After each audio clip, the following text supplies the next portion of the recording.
what's remarkable about this story, truly remarkable, is that in 2021, according to a retired civil servant who was very senior in the Department of Education at the time, in fact, he essentially ran the Department of Education for 4 years until the middle of 2020, it was Rishi Sunak's express decision to starve these schools of the funding needed for rebuilding. In fact, and this is a rare intervention from Jonathan Slater, the permanent secretary at the DFE from 2016 to 2020.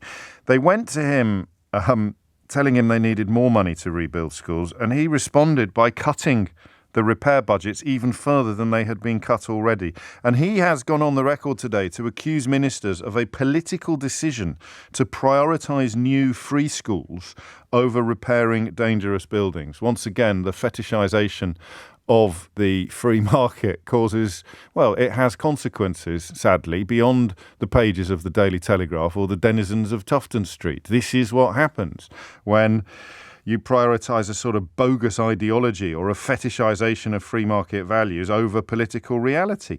Incredibly, all roads lead to the same place at the moment, because this is, I warned you on Friday, I was worried that I was beginning to sound like the kid in The Sixth Sense.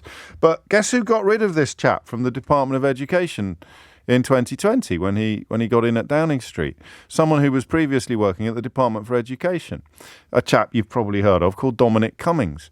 So the civil servants responsible for running the Department for Education go to the Chancellor of the Exchequer and say, we need more money to repair schools, not least because of the autoclaved aerated concrete crisis that is already unfolding, and that has led to the abrupt closure and disruption of more than 100 schools days before the new term starts today.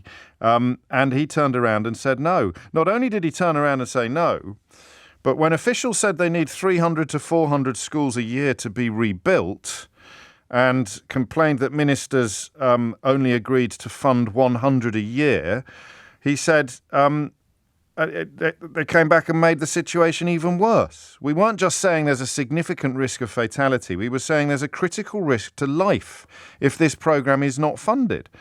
Labour already accusing Rishi Sunak of putting children's lives at risk. It's a remarkable moment. We will, I promise you, move towards a phone-in a minute, but I just want to get all the facts in front of you because, well, so few people bother trying these days. Here is. I mean, the sort of. I'll have a little look in Idiot's Corner in a minute. Here are the facts of the matter. Officials recommended that 300 to 400 schools a year needed to be rebuilt. Right. The head of the department said we knew what was needed. We knew that a proper school rebuilding programme was going to be required. Otherwise, these sort of panics would take place. Right. Point number 2. Michael Gove cancelled Labour's schools rebuilding programme. I think that's even what it was called. And it passed the Ronseal test, rebuilding schools programme. Michael Gove, it was one of the first things he did when he got into the Department of Education in 2010, of course, joined by, altogether now, Dominic Cummings. One of the first things he did was to abandon Labour's schools building programme, leaving precisely these problems on the horizon. As the problems hoved ever closer, the civil servants went to ministers and indeed to the then Chancellor, a chap you've probably heard of, Rishi Sunak, and said we need to rebuild 300 to 400 schools a year. And they turned around and said, no, you can have 100. We'll fund 100 a year. And we weren't, this is the crucial line, I think, we weren't just saying there's a significant risk of fatality. We were saying there's a critical risk to life if this programme is not funded. Here it comes. While I was the permanent secretary, in 2018, a concrete block fell from the roof of a primary school. So it wasn't just a risk, it was actually starting to happen. And asked why? Education secretaries, successive education secretaries had been aware of the problem but done nothing about it. Jonathan Slater responded, the top political priority in respect of school building when I was the permanent secretary was in opening new free schools. So there it is. Here's our first entrant into Idiot's Corner of the day. This is David in Gloucestershire. James O'Brien, you are a Class 1 idiot.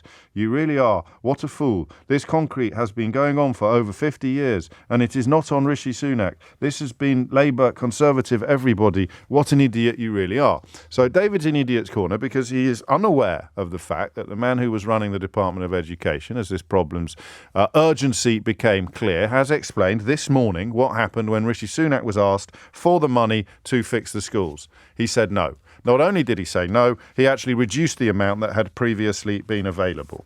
Do you know what he did have the money for? I don't know if you remember this. I don't know.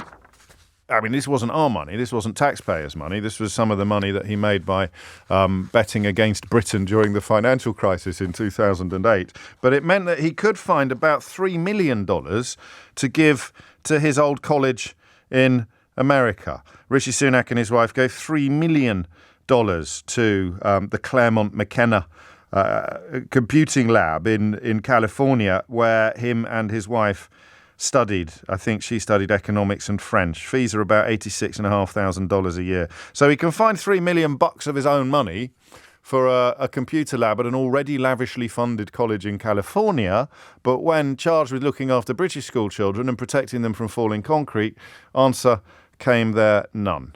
Right, that's the politics of it. I have failed in the course of that contemplation to come up with a question about the politics that sort of pops out of the bottom of this conversation. I hope that a question would present itself to me.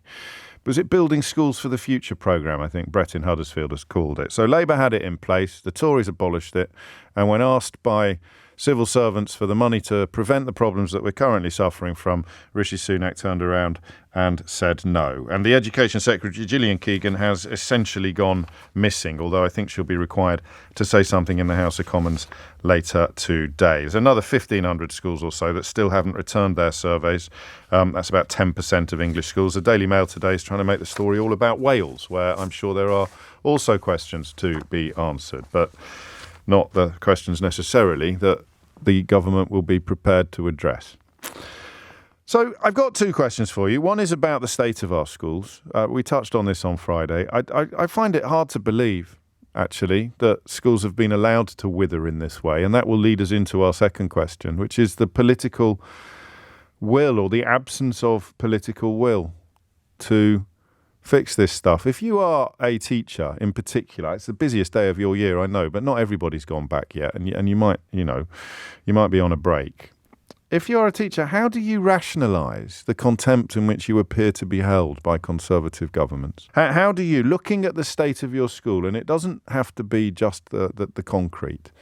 Someone pointed out to me earlier that during the return to school in the midst of COVID, schools were being instructed to open windows, and teachers were reporting that they hadn't been able to open the windows for 8 years because they'd been painted over previously during some sort of cheapskate pound shop refurbishment. I don't know what it's like to be a teacher. I rely on you to tell me what it's like to be a teacher, but I can begin to imagine what it would be like to discover today that the Chancellor, the then Chancellor of the Exchequer, now Prime Minister, personally took the decision to not fix the schools that are now being closed or disrupted because of the risk of this concrete. I don't think anyone can answer the question as to why has it all happened so belatedly. I'd need to have a government minister prepared to talk to me, which sadly hasn't been the case for the best part of a decade. But were that happy day to dawn, the simple question you'd want to ask is how has this happened so belatedly? Why at 8:10 on Sunday night is the Department of Education issuing instructions to schools when they literally open in a few hours? I don't get that.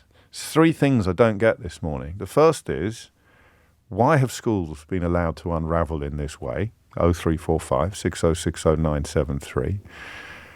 And attendant on that, of course, the question of what's it like to be in a school where you can see the physical decline.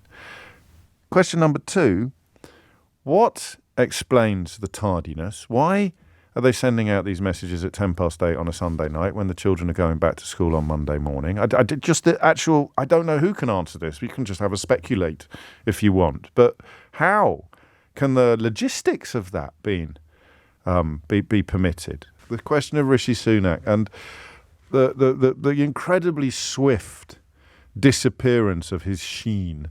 Do you remember his early sheen when, I think partly through relief even, that the absolute carnage of Boris Johnson's corruption was finally behind us, and then the catastrophic tenure of Liz Truss was swiftly brought to an end, and you thought, well, it can't get any worse. Say what you like about Rishi Sunak, it can't get any worse.